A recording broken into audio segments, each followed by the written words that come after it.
Thank you so much for coming to Alex's presentation. There's two Alexes involved here. There's me, Alex Dergachev, the co-founder of Evolving Web, and Alex Yue, from our celebrity guest from Philadelphia, who runs a very major Drupal shop and been an important member of the Drupal community. The shop is called Ziftech. He had a wild night on the town last night with Omar here, so I guess he's running a little bit late, but he'll probably be coming in 5-10 minutes, and I will wing it until then. So this is mostly his presentation, but the idea that we have is just to have an honest discussion of what it's been like to run a small Drupal business, in my case, and in his case, slightly bigger Drupal business for the last 10 years. Everybody here knows Evolving Web, I guess, so I shouldn't spend too much time introducing myself. According to Alex's slide, I like I'm a lover of Russian vodka. It's pretty funny since I actually don't tend to drink hard alcohol very much, but yeah, and I will get my revenge by introducing Alex as a guy who's a larger than life personality. Who else would schedule a presentation without being there in time? And he's been a very politically involved person. He's been running. He was involved in a community organization, 10 years ago, and then he came into Drupal. I met him at the Drupal New York camps. His team has contributed a lot to Drupal core, and has done great projects. So I can speak a little bit more on the Evolving Web side. So these days we're about 13 people, and we've been doing Drupal for 10 years, or maybe even a little bit more. We've been a business 11 years. Before that, we actually started doing, believe it or not, WordPress development, and then Ruby on Rails development.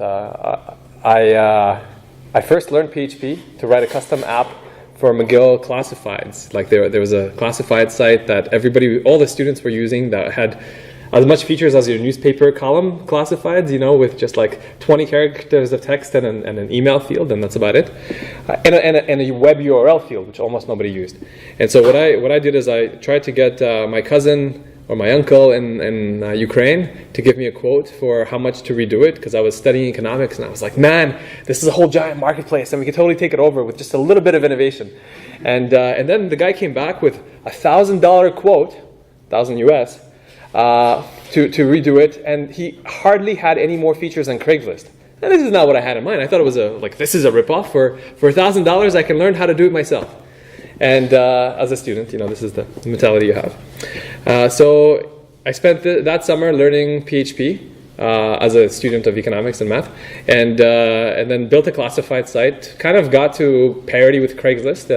Even started integrating the new Google Maps API, which was beginning to come out unofficially that year. But then, of course, I started taking math classes, and that hit me, and I had to shut it down. But we did have a guerrilla marketing campaign where I started posting on the McGill classifieds link ads of all the stuff in our apartment. Suzanne and I, we decided to sell everything just to seed the marketplace, all the stuff in the apartment, and link to the new classified site. So by the end of the summer, we actually would have 10 ads a day, maybe legitimate ads from other people, and so it was picking up. But then math classes at McGill are pretty tough, so we wound that down. I ended up working for economics professor at McGill. And for the next year, while I finished my studies, he was impressed with this project. I convinced him to hire 2 of my math friends. We learned Ruby on Rails, C#, Java, JavaScript. Like God knows, we did some real-time bidding, carbon trading experiments for him, and it was going really well. And so we had this IT training that we did. And then after I graduated, I decided to start this business. We started off with WordPress because Ruby on Rails was too much custom development for the small projects, $1,000 to $5,000 that we had in the first year. So mostly it was WordPress. Then we met these folks from NDP Quebec who said, hey, we're just down the street from you. Can you build us a website? And we said, great, we'll do it in WordPress. And they said, well, actually, the NDP federal site's got a Drupal 5 thing. Drupal is this open source content management system. It might be more interesting for us if you do it in Drupal as well. And I was convinced I'll learn it. I went to a Lullabot training that summer. I had no money, so I put it on the credit card and hoped for the best. They were doing something in Toronto, and I had picked up the Pro Drupal development book. It was this amazing book, and I saw that the author of that book was actually doing a training session in Toronto, so I went. It was an amazing training. I hope that what Suzanne, my co-founder, has built up over the last 5 years in terms of training quality is approaching that. But it was all the Drupal superstars at the time who seemed to be working for Lullabot. So we went there. I saw that there was all these universities and people who were managing $400,000 budgets for clients, and then I realized, all right, this WordPress thing is not as exciting as I thought. Let's try Drupal. It's the kind of marketplace that I want to be a part of, and it's kind of the projects that I want to target. So we've been doing Drupal ever since. What's interesting is that over the next couple of years, just by doing Drupal, so we didn't have a salesperson, or it was Suzanne who was doing the front-end development and a little bit of design, although maybe not too much, and then me doing the back-end development and some project management, I guess, between the two of us. So just by going to these events, like DrupalCamp Montreal that we were helping co-organize with the community, and by going to the meetups and meeting people, we were able to say, hey, we're good Drupal developers, we were doing things right, and we got business. So over the next couple of years, especially I think at DrupalCamp New York, I sent our fledgling team of 4 developers or something, and made them all do presentations, and then some guy from mylifetime.com, the A&E television brand or channel, Lifetime for women, was like, you guys are doing Drupal development right, you're talking about scalability. So we got our first 6-figure project that way out of New York City. We got another project at that camp as well for actually probably almost $500,000. It was just 2 years in for Travelocity. So they were doing a side brand called allhotels.com. They were trying to compete with booking.com. They didn't succeed, but they needed CMS. They had a giant team in India of hundreds of developers and a giant team of Texas of managers and designers and SEO experts. And their tech team in India was saying like, oh, forget it. We got to do the e-commerce portion. We're not even going to schedule your CMS portion for 6 months. So they said, we're going to find a vendor. We'll do it. And for us, this was our most stressful and most impressive project at the time. We pulled it off. They were super happy. Unfortunately, for them more than for me, Google's Panda or something like that came out, where it totally changed everyone's SEO strategy because they got rid of a lot of junk content. And their SEO expert, who later became like director of digital for New York Times or something at that level, still his career was very successful afterwards, but he got fired because his whole strategy was translating wiki travel content in 30 languages, and get traffic that way because it was quality content. Hey, look, there's Alex is here. Oh, so. Save your class for when I get back to my place. My stuff is still there because I still didn't find my key. Yeah. So this little anecdote though. So we got the project. We pulled off $300,000-$400,000 worth of work. If this whole like $5 million, $10 million startups wasn't canned, I mean, Evolving Web would be like the dominant Canadian shop. But you got to take opportunities and ride them and see what happens. And we learned a lot and we made really great connections. So that's kind of, in rough terms, how Evolving Web got founded and how we discovered the Drupal community, how we realized that this is a great place to learn, potentially to win some business, and also just to meet amazing people. So what I managed is to introduce Evolving Web. Okay. Alex. And ZipTech, we are also 10 years old, and I'm sorry for my absence. I somehow locked myself into my apartment. So I didn't, I still don't know where my key is, but so ZipTech was founded by myself and my partner Jody Hamilton. We're now about 20-something people based in Philly. We got our start by helping to start another startup as well called Flat World Knowledge. It's a college textbook startup. That was really our first big client. We grew with them through their first couple of rounds of raising, and we're their outsourced technical team. And eventually they went away and we sort of spread into other areas. But as we've grown, one of the things that we've learned over the years is to sort of try to find business in sort of non-traditional spaces. So, I mean, maybe they're traditional for agencies, but it's not like a sales model where you go and call people. And so we get a lot of our work since we've started from other agencies. We partner a lot with, especially non-Drupal agencies, but who have some specific Drupal needs. as well as sometimes other Drupal agencies if they have not enough folks. Acquia and Pantheon, at times we've gotten work through those partnerships as well as some other tech partnerships that we've had, like Alfresco. And then events like this and social media and sort of more traditional marketing, we found some folks through, especially about when we speak about community efforts. And the community itself is how we've gotten a lot of our work, which is not specifically, the events that are mentioned here are Drupal camps, Drupal cons. One of the things that we wanted to talk about, so as do you want to go back to the first slide? Yeah, well, I just wanted to add that I echo this, that we're definitely competitors in some sense, but usually when an opportunity that's pretty big comes, you're way too small to take it. So one of the reasons we're always at the camp is we'd like to meet people, whether it's other companies, freelancers, or if you're looking for a job. I mean, at the end of the day, we have to be reasonably fluid because we're so small, but we're chasing after very large opportunities, often in the USA more than Canada. So I invite everyone here to be open and collaborative with us if you're at all interested. How many people in here are involved with sales at all? Just cool. A couple. How many here want to sell? Nobody, right? Yeah, it's a real pain in the ass. Yeah, that's tough. So we're beginning to be a lot more disciplined. I wanted to say it's evolved a little bit. So these channels have been an important source for us in the past.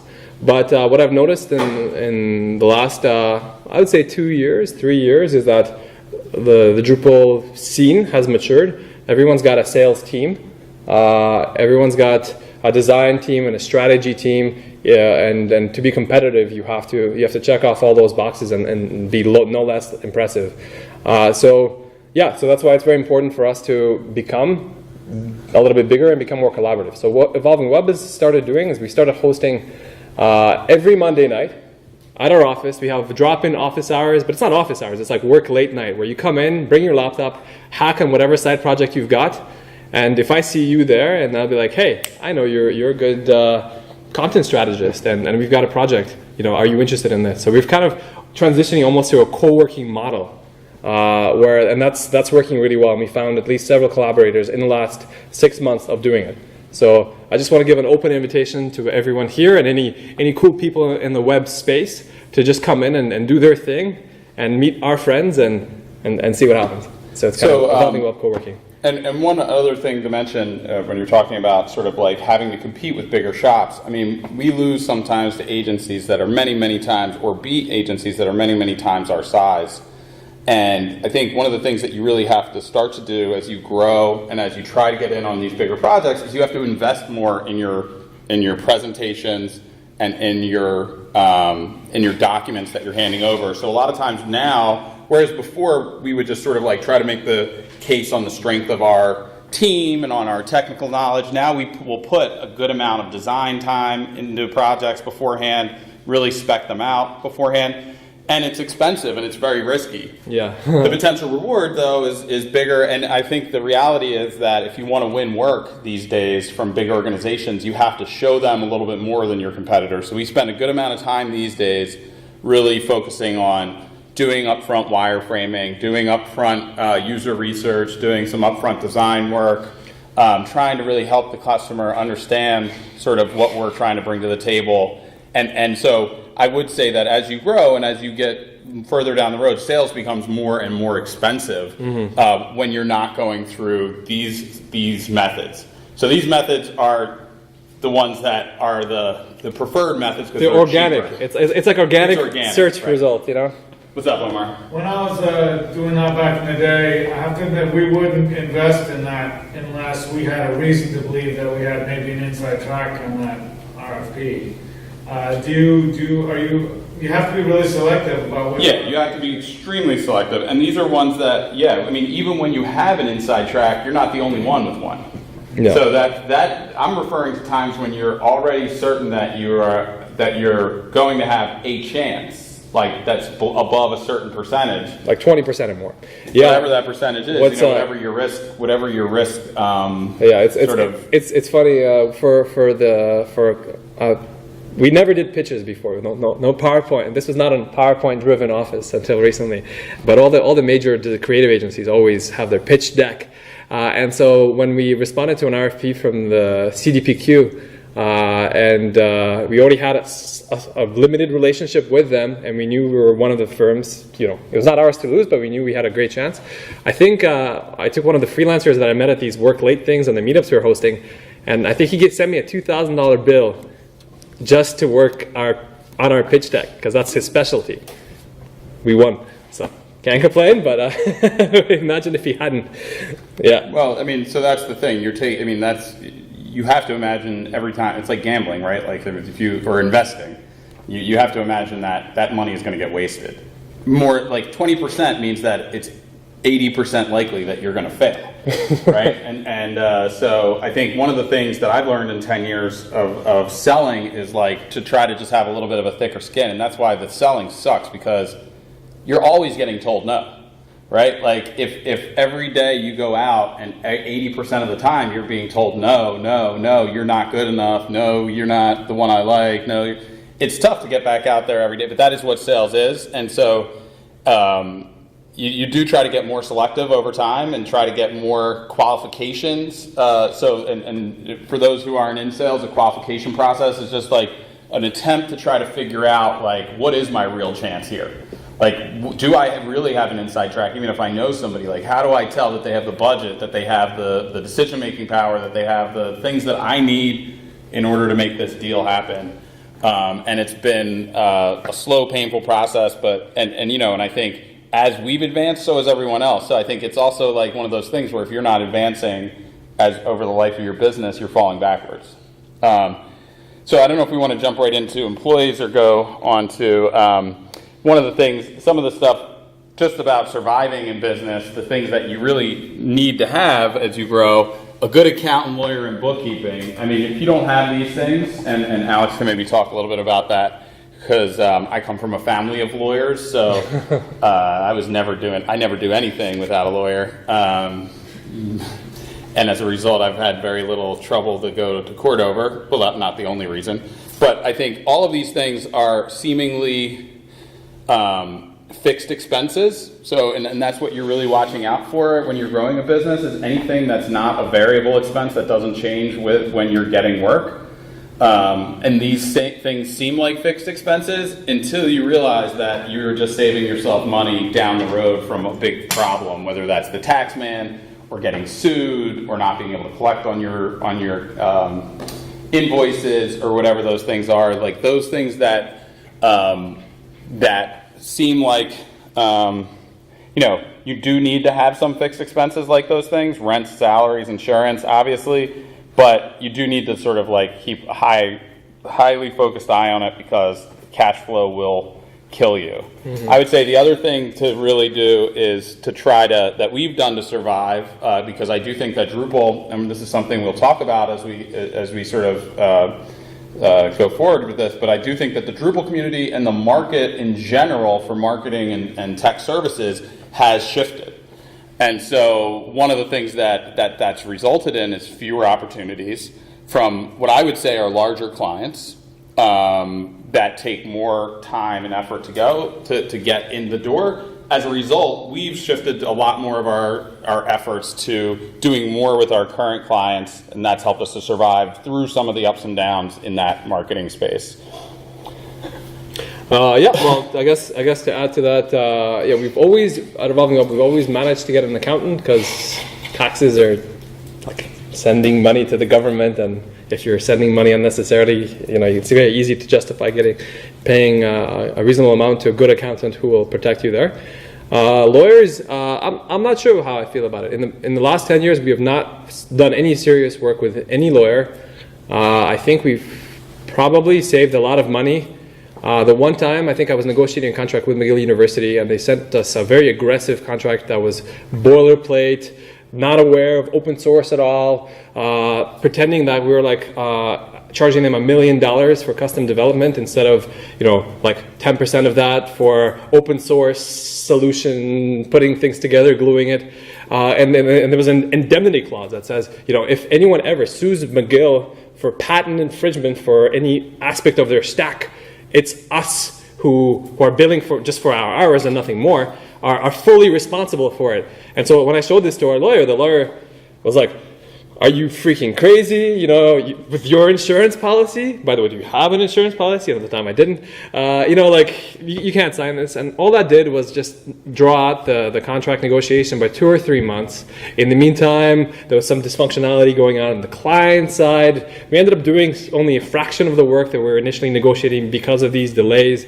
And so I think what I've learned is, like, yeah, in business you have to take risks. And, you know, if you need to have a great lawyer, but you also need to balance the need to sign fair contracts with the need to just sign, control your risk, move on, and close it. So when I said the lawyer, I meant a good lawyer. So a good lawyer won't take 3 months. A good lawyer knows that this is a negotiation. So good lawyers, like as long as you have a good relationship with your lawyer, they should understand the business need to get things done quickly. So also maybe like stick with firms that are more than one person, because if you have a single lawyer, they can get really busy. They might be in court, and so yeah, you need to. But and you wanted to talk about niches, like trying to use niches as a way to survive, niches. Yeah, yeah. So I guess yeah, what I could add to that is just. In the last 10 years, we mostly focused just, hey, we're doing good Drupal development. We hire bright people, and we maybe have a lot of Drupal experience, or alternatively have a lot of development experience, and build that up. And that was okay. That was enough to survive. That wasn't necessarily enough to thrive in the way that I would have liked.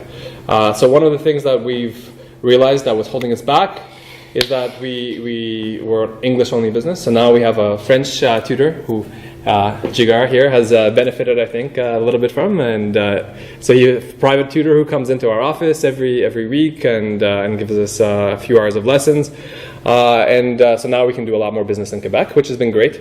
Another thing that we did to thrive is we started in doing the opposite of Alex's advice here. Actually, watch out for fixed expenses. So. For the first 8 of the 10 years, we had a very basic office, because mine and my co-founder Suzanne's mentality is minimalist, don't overspend, don't waste money. But at the end of the day, we were having trouble attracting both clients and developers and designers, because people would look at our company and judge it by a rather basic office. So we at first tried to overcome this by overpaying people on salaries, by paying as much as Google would pay somebody. But unfortunately, still, people were like, yeah, you're a small company. And so that didn't work. I mean, we didn't attract anyone and didn't keep anyone.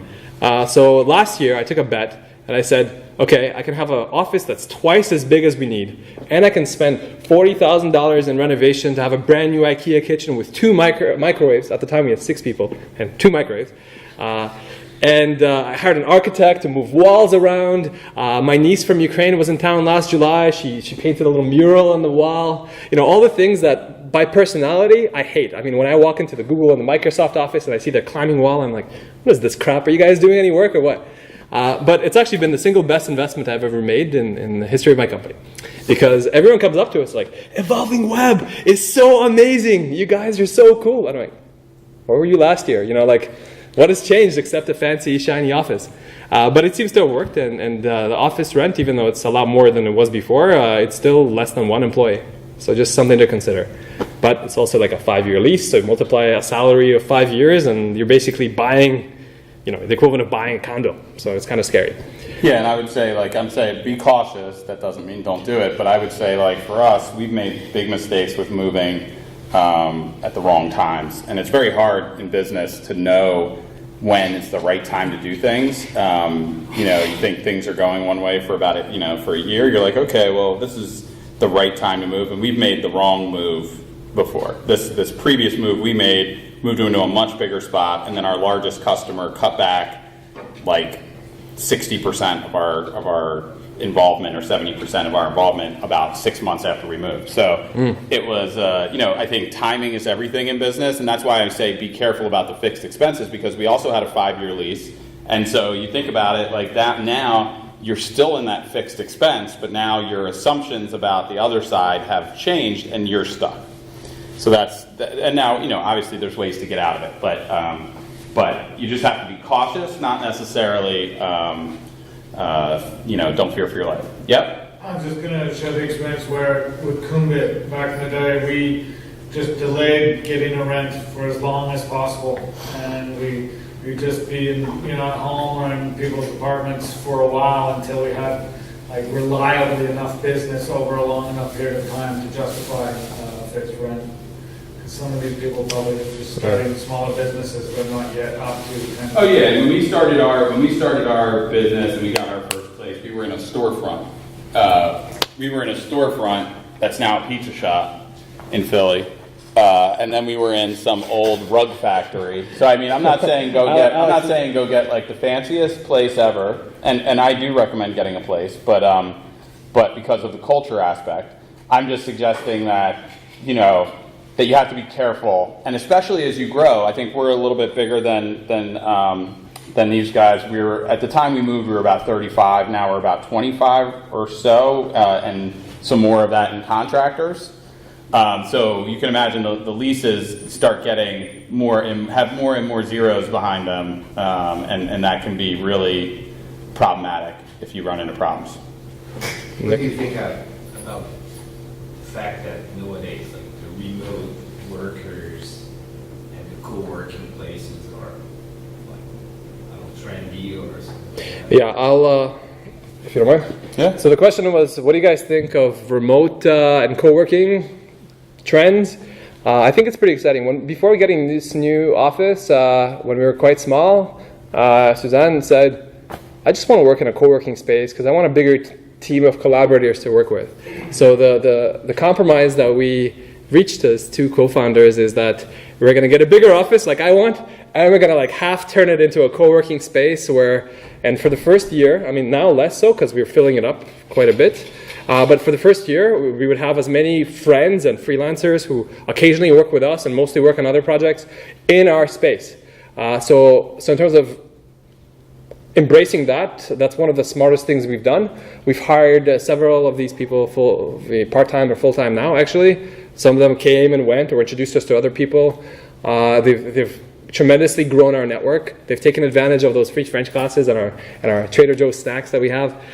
So that was a really great move. And in terms of remote, I think there's a lot of trends, especially in the Drupal world, of doing remote. There's a lot of companies, some of the best Drupal companies are 100% remote. It's very impressive, I think, but the communication tools are there to pull that off. I mean, Slack and GitHub and Zoom for video conferencing is quite reliable now compared to Google Hangouts or whatever crap they had 2 years ago that was just painful.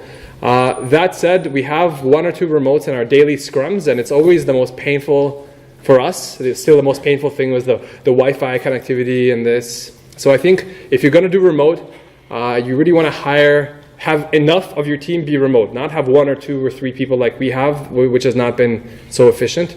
Jigar in the back can actually testify to the remote experience at Evolving Web. For 9 months, I think, before he started here in Montreal, he was remote from Colombia. Was it easy, Jigar? Was it fun to be the only remote guy? It was definitely not the best experience one could have at work, but there were problems, but there were advantages as well.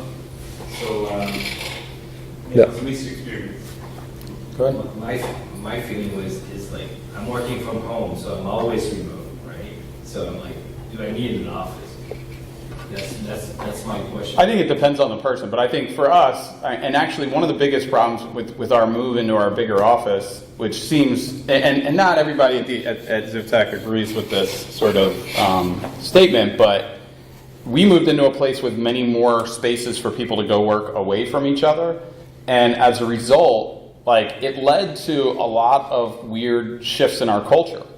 Our culture ended up, I feel like it was more reliant on being around people than we had realized, being around each other. And when we lost that, we started to lose people. So it was pretty, that was actually the worst part about our move, was not even the financial part, but it was the disruption to our culture. So you really have to just have a culture that can support it and ensure that your culture isn't going to be better off by having you guys together. So for us, early on, we decided, we work a lot better, my partner Jody and I, together, And once we had 3, we hired another person, and he was on my couch with us.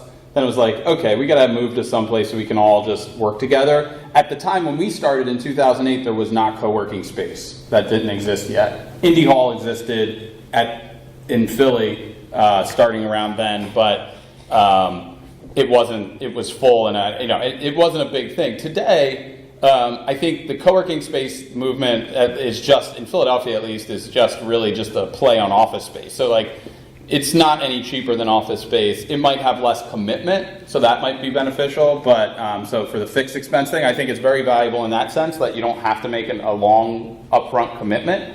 But the month-to-month is going to be a lot more expensive. Yep. So now, both of us have been roughly, we've been companies of the same relative sizes for a couple of years now at least. And you get a little bigger and you get a little smaller.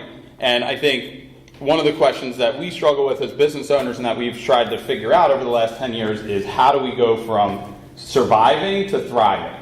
Because surviving is struggling, right? And the struggle is painful and it's filled with demons and dragons or whatever. So one of the big things that we've done, Alex mentioned diversifying into French-speaking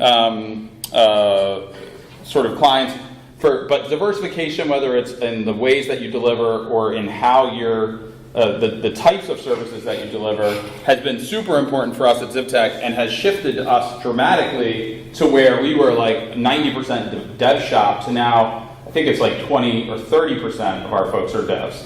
So for us, the other services that we began to offer are including like content and marketing, strategy, business strategy and content strategy, product strategy, design and user experience, and analytics, and so all the things that sort of go around the web project and almost always lead to the web project taking longer, costing more, whatever, when the customer is the one doing it, and trying to move.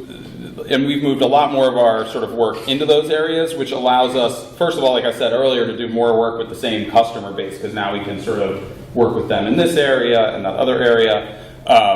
But it also has given us some opportunities that wouldn't have been there if we would have been just a one-trick pony. And then the second thing is... Well, I just want to say I fully second what Alex said, and Evolving Web is going through the same transformation. We have Maisie here, who's not a Drupal developer, believe it or not, but in the 2 months you've been here, you've been kind of helping bootstrap a whole second operation in terms of SEO, accessibility, content.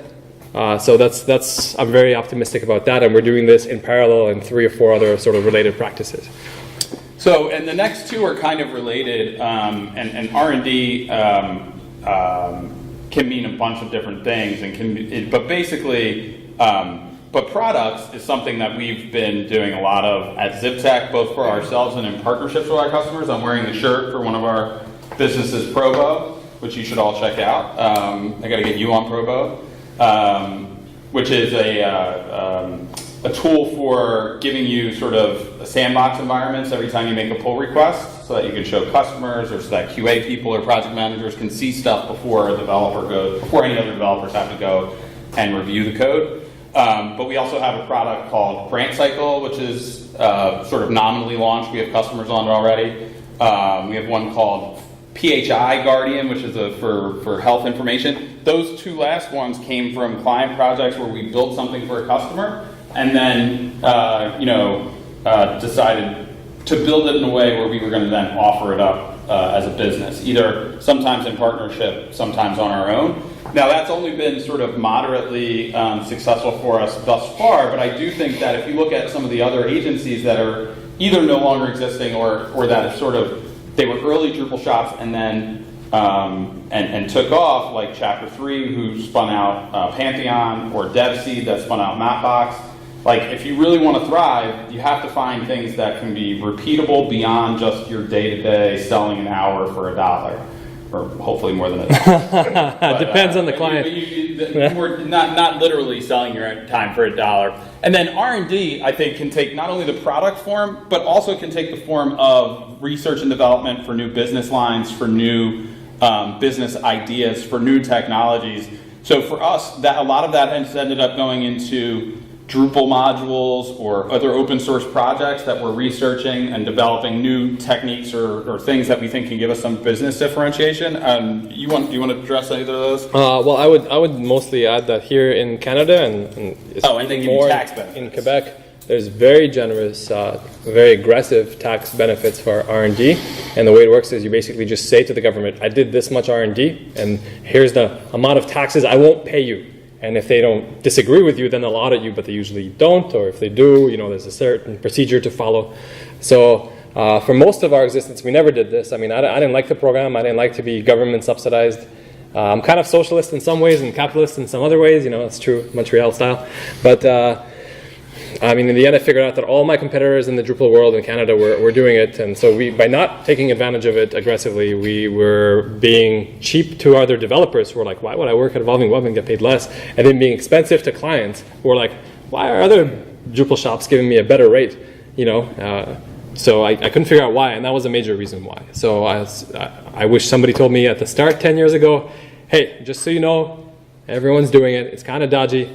But this is the state of the tech industry. So every startup you ever hear about in Montreal is aggressively being government subsidized. All their sort of back-end development, you could say, is being done. So did you use R&D more for like fun projects to motivate your team, or do you like find things in client projects to do?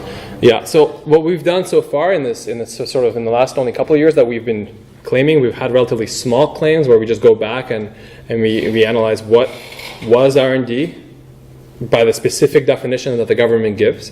And what I intend to do going forward is that actually just make it very clear to developers, here's a ambitious R&D project that we're going to treat like a client project. In fact, not only is it going to be done in between client projects, but it's going to be done with whatever frequency to keep the momentum. Because the mistake I've made in the past when I've had these side projects and fun projects, like you say, is that they were driven by the developer and what they were interested in, and when the developer leaves a year or two later, it kind of dies. So Evolving Web has 10 cool R&D projects. Site diff, Drupal Sun, my little Chrome extensions, that are Redmine extensions that are actually very innovative and exciting, but like it was driven by one or two people in between things, and then kind of the momentum died.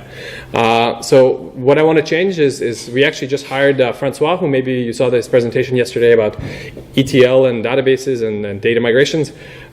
He's going to be helping us sort of structure our R&D work as a full-time sort of disciplined project that will compete with client projects for focus.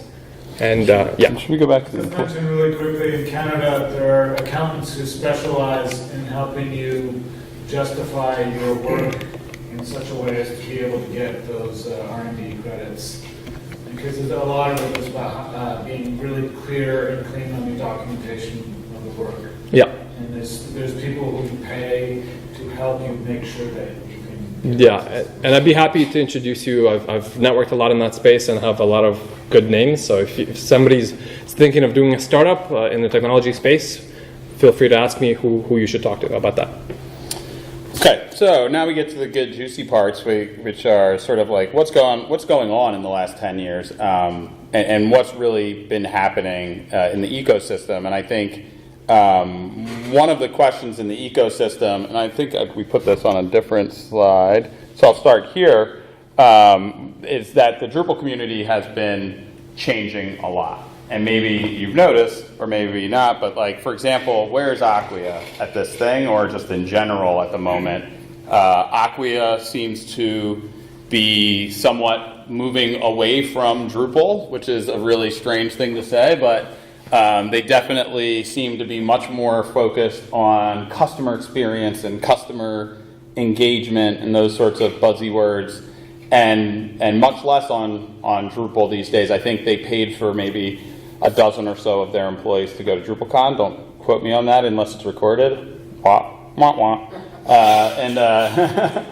No, but I think, one of the key things that's really struck me in the community lately is that Acquia's sort of ubiquitousness has started to fade. And what that means for the community is, I think, really not known at all. I don't know what will it look like without Acquia really pushing Drupal as its main thing. For those of you who, everybody knows that Acquia was co-founded by the creator of Drupal, Dries, and they've always been the single biggest marketing entity sort of promoting Drupal in the enterprise space, and they're, in my opinion, 80% responsible for its adoption at these 6- and 7-figure enterprise projects.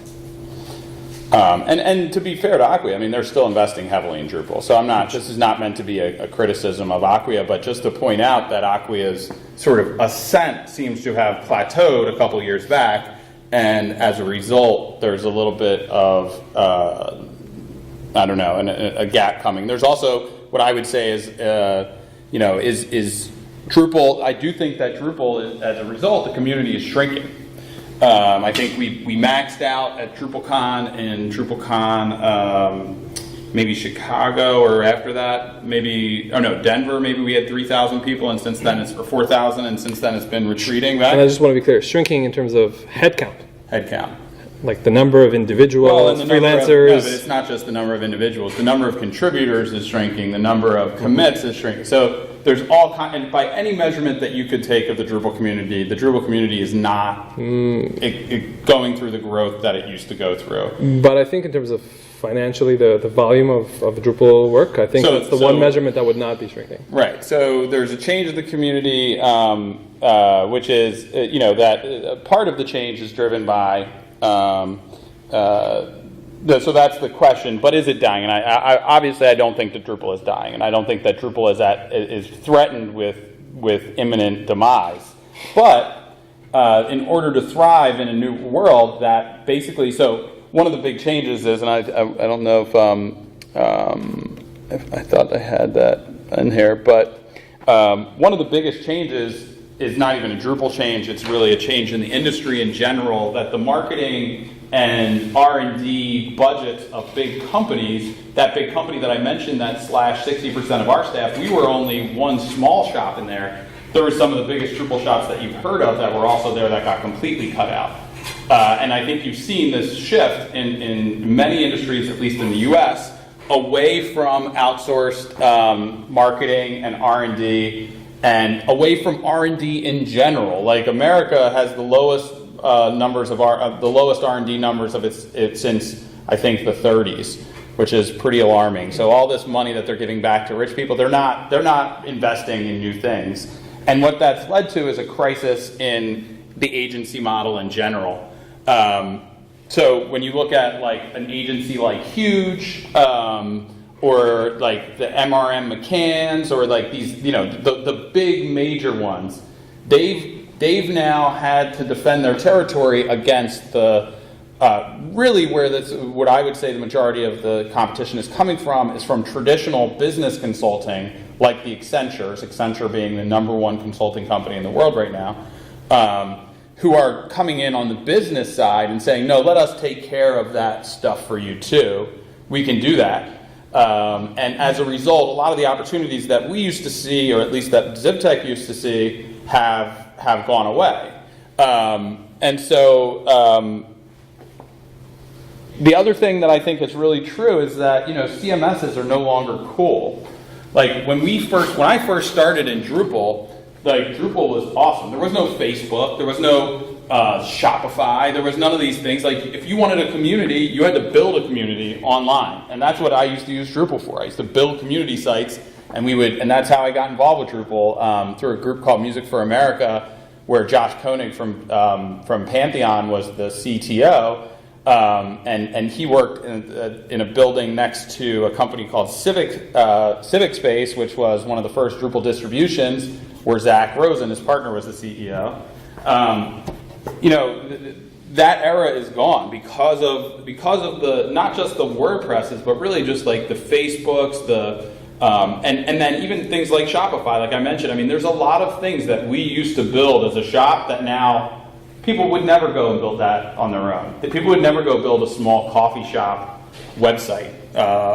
They would just go and do a Shopify site, right? Like they would never go and make a community site that was just really aiming to be you know, essentially a Facebook group. Like they would just have a Facebook group or a Slack channel or whatever that might be. So I think like the CMS market, and when I say the CMS market is no longer cool, I don't mean just Drupal. I think if you look at the sales of Sitecore, which is probably Drupal's #1 competitor In the enterprise space. in the enterprise space, because that's really, so one of the reasons Drupal's not cool is because it's now being used by the least cool people around, like the big, large corporations. Governments, yeah. Government and big corporations, which is like, yay, let's all go work for a pharmaceutical company. Let's all go work for the federal government. That's not like what everyone grows up wishing they could do, right? So it's become a lot less sort of cutting edge and interesting, and a lot more just about sort of making the donuts, which is not, you know, not everybody's cup of tea. So I think the market itself has lost a lot of enthusiasm and a lot of market space, and now even like these flat file systems, which I tell you, like to me, those flat file systems feel like somehow worse than Dreamweaver. So flat file is Jekyll? Jekyll or Grav or whatever. Like to me, somehow these things are like a giant step backwards. It feels like, man, like remember when websites were easy to edit and you could just edit HTML and you didn't have to have, at any rate, I digress. I mean, I think but the point is like that's what the cool kids want to do, and we're now having to recover from some of these decisions that cool kids made. Yeah. I agree with you on that. But do you think that's going to kind of fall out at some point when the cool kids grow up? Yeah. I mean, That's obvious, yeah. we're dealing with the fallout already. We're rescuing we're having to move sites very quickly into CMSs that were put into these flat file systems. We're now, like, as soon as it was handed over to the editors, the whole thing falls apart. I mean, I don't know how many of you use Contentful. That's like a really cool thing that's out there right now. It is the most awful system I've ever used. I mean, maybe there's a way to make it not awful. No, But I cannot figure it out for the life of me why anyone would ever use one of these. I'd like to add to this actually. So what I think will so again, this flat file CMS is what Alex just referred to, is also known as static site generators. It's about you have your markdown files in a folder with a certain wiki syntax, and then you run this thing and generate HTML from a template. And then you get static HTML. You never have to maintain it. The server will never go down, even if you're on the homepage of Reddit. Because it's just static HTML, it could be almost infinitely scalable with just a CDN like Cloudflare. So that has obvious advantages, right? Maintainability and so on, and scalability. And it has very, very important limitations like difficulty of updating content and lack of flexibility, and you expect dynamic features. So what I see is emerging actually is an interesting hybrid compromise where we have this decoupled Drupal, where you have, well, that's the term we throw around, but what's really happening is there's a backend CMS like Drupal or Contentful that's set up and is not so customized per project. I mean, it's kind of there, and only the data model is a little bit customized, and it's just there for data collection and data management, and then it uses APIs to expose this data to a static site generator. So my colleague Robert here gave a talk yesterday talking about Gatsby CMS, which by the way, CMS. It's called Gatsby CMS. Is it? Yeah. It combines React on the front end. So this creator, an old friend of mine from DrupalCon Szeged, Kyle Matthews, he was a Drupal guy, and so he fell in love with React, and so he built a middleware between your React app and something like Drupal or WordPress or Contentful or anything else in the back end, and then he will extract all the content and generate a beautiful static React site, and that has a lot of the benefits of both approaches, although still some of the limitations. So I think we are going to see some sort of a maturity. So Kyle is a very mature guy. He's been doing Drupal for 7 years, 8 years, so he understands the pros and cons, and so that's why he's in a very nice space. And like Robert mentioned, I think he just raised $3.8 million to build a ecosystem around his open source product, Gatsby CMS. Jigar? Just a small correction, like it's not called Gatsby CMS, it's Gatsby JS. Gatsby JS, really? Yeah, what do I know? It's not a CMS. Well, what do I know? Anyway, so Kyle, I'll ask Kyle. But we only have a few minutes, I think. okay. Sorry, Nick. Let's see. Okay, so let's then talk about some mistakes. This is the money slide, right? Yeah, this is the money slide here. Yeah, so 5 minutes of mistakes. I would say the number one mistake that I've made, there's lots of mistakes. I mean, money mistakes are the easiest to point to, though. I mean, I think spending money that you don't have is the worst mistake to make. But I think a lot of the mistakes that we've made have come from our relationships, either within our staff or with our customers or with with any of our partners. So I would say one of the biggest mistakes that we've made over the time is really, and I mentioned it a couple times, like with the fixed expenses and with the customer, assuming that your past experience is going to be your future experience. Right, like so, figuring out how, and which makes it really hard to make decisions. So, I think one of the things with people and being a boss of people that's really, surprised me in good and a lot of bad ways is that people change and people will do a lot of things to justify their changing behaviors. I think it can be a mistake to sort of continue to treat people in the same way as it's becoming obvious that, and I say this as, this could be your loved one, this could be your business partner, your employees, your customers. If they really start to shift, you really need to shift your thinking about them and adjust how you're treating them, or you're going to get hurt and taken advantage of. So I think one of the things that we've done that has come back to haunt us at ZipTech at times is giving people a lot of responsibilities and a lot of trust that probably should have been, some of them, reserved for the owners of the business, the people that had to write the checks for the things. And that really has burned us. I would say the flip side of that, though, is like we've also made mistakes in not trusting people, like in using those experiences to sort of hold back from investing in new staff, from investing in new customer relationships, from taking a chance on a new customer that might not be sort of at the stage we want them to be, but we'll take a risk and hope that they grow. So we've also seen on the other side, like as we've pulled back from hiring this sort of person or that sort of person, or taking on this sort of client or that sort of client, the biggest mistake I think you can make is letting those things stop you from going out and taking those chances. But I do think that, if I could go back and do it again, there are certainly a lot of decisions that I ended up wanting, that I ended up empowering other people with and giving people responsibility for that I really shouldn't have. Some of that was with the products that we've developed, some of that was especially with client development. And we've lost some good clients and we've lost some bad clients because of it. I think on the, go ahead, yeah. Good people?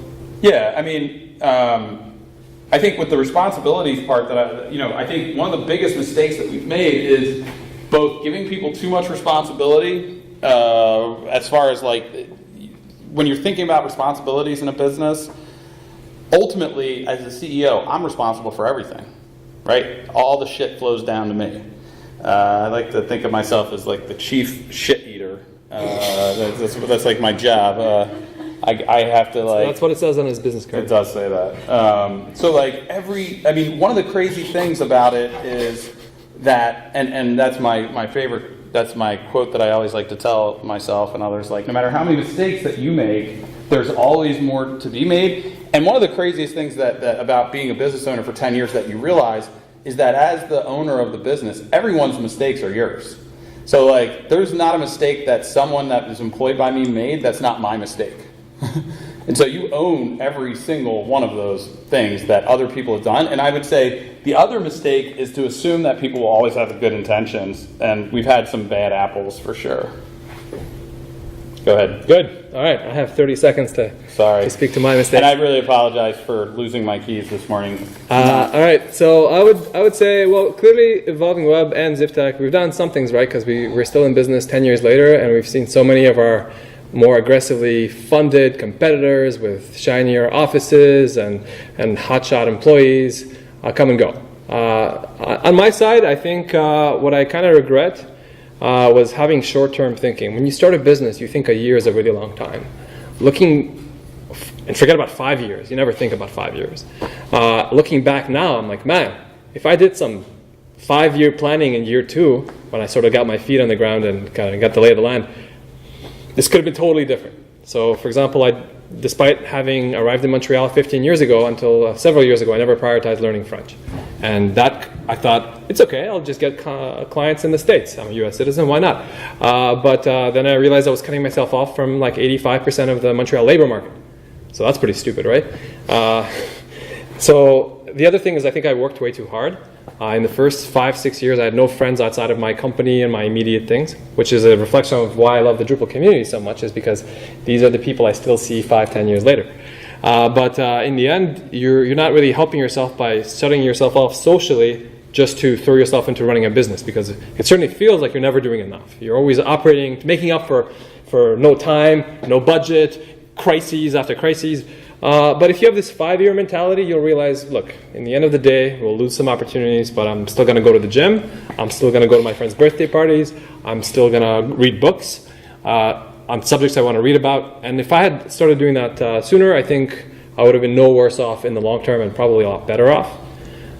So that's another thing. And a third related thing is in terms of time. It's very easy as a founder to discount your time. So, I mean, both Suzanne and I, if you went and got a job for Johnson & Johnson in Toronto or New York, we could easily have mid-6-figure salaries or even higher, to be honest, if we can have gotten our company acquired.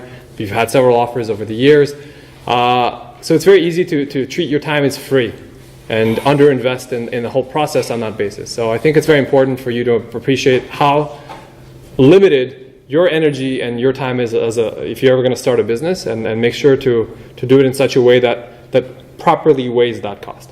And one last thing just to say about partnerships, because partnerships can be really, if any of you are freelancers and are growing your own business or trying to understand how to grow a business through partnerships or through relationships, you just have to be really careful with partnerships and clients that you don't become too reliant on them. And so that's a mistake that we've made. We've gotten really reliant on certain customers and certain partners, and the problem is that like we used to partner with Acquia a lot, and we had a whole bunch of business. Then they decided they were going to do outsourcing of stuff, so like in India, so that whole part of our work went away. Or there was a time where we had a customer that ended up growing to about, I want to say like 40% of our business, and then started to make demands, right? Like the person that brought us in left, and the new person started to be like, okay, well, look, this is a lot of their business. I can push them around a lot now, and started to really try to bully us. And we ended up having to exit that partnership and lost a whole huge chunk of work from it. So I think you have to be really cautious about how much of what you're doing is reliant on a single or a couple of other partnerships or customers. Like those relationships, they can be hugely beneficial, but they can also, very quickly turn into something really destructive. Yeah. Okay. And just to cap off, speaking of partnerships, like I said, you guys are all welcome to interact with Evolving Web in whatever way you guys like. We'd like to see more of all of you throughout the year. Our office is still big enough to have a few more desks that we don't charge for. We might make you water the plants or something. And every Monday, you guys are welcome to come. Every Monday night at 5:30. The office is always open in Old Montreal, and once a month aside from hosting Drupal meetups, which has been a little bit inconsistent because there's kind of sometimes there's a lot of momentum for them, and sometimes it's always the same 5 people plus my 5 coworkers, and it's not that interesting. So we have started hosting these UX Montreal meetups every month, and they have 30 to 50 people, usually a combination of designers, UX, developers, content, freelancers, entrepreneurs, and it's actually a super amazing community and a super amazing format. The next meetup is actually Monday at 5:30 at our office, and just go to Meetup or Facebook for UX Montreal, and that's a really great way for you guys to connect with us. So I hope a partnership will develop with one or more of you. One question. Yeah. Just so you mentioned Drupal, CMS, maybe stagnated, who knows? Maybe the cool kids are doing some stuff you may or may not believe in, but what other technologies are you exploring to be able to fulfill your clients' needs? Well, I think JavaScript is obviously the biggest one that, whether that's, front-end JavaScript like React or back-end JavaScript like Node.js, JavaScript has definitely become a lot more of the type of work we do. I mean, some WordPress work. But I think in general, it's less about the technology that we're using, because ultimately, like if we're building a CMS, we're going to push them pretty hard to use Drupal. Like these other CMSs are not. But if it's not a CMS, then there's like a whole lot of other things that we might use. There's just, it's not so much that just that CMSs are not being used, but I think people devalue them. Maybe their CMS sucked, built by somebody, maybe they're on a Drupal 6 site, or an old, I don't know, Conoco, what is like one of these old crappy systems. So anyway, I think the biggest problem for the Drupal community